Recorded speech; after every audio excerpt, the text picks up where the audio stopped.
Ja, za nami je prva tekma tega turnirja. Mislim, da smo pokazali kar eno dobro predstavo, sploh rezultatsko. Mečkaj ne zmanjkalo, da vsaj en gol dosegali, pa poj izenačili, ampak nasplošno moram reči, da je največja dobra stvar bila želja, energija, pozitivnost in mislim, da smo kljub pomlajenosti zelo na dobri poti.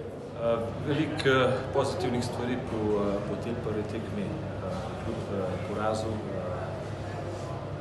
Fantje so odigrali, kar so odigrali 60 minut, energija je bila ta prava borba, ker smo se pomenili pred tekmo, da mora biti.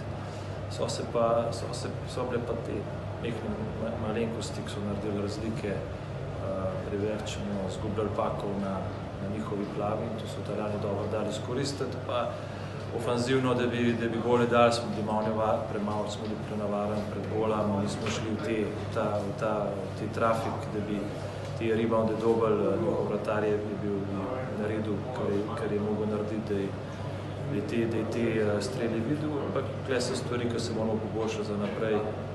Smo se tudi fantom že pogovarjali, so tudi oni rekli, da moramo več jeti pred gol, več moramo biti agresiven pred njihovim vratarjem, pa ko imamo pak, moramo ta pak hitrejši. Za ene tretjine v drugo dati, da naj ekipe imeli šanse, da naredijo tele turnovere. To sta dve stvari, ki bomo jutri veliko podarka imeli, pa moramo veliko pozitivnih stvari z te tekme vzeti, pa jutri nov dan, nova tekma.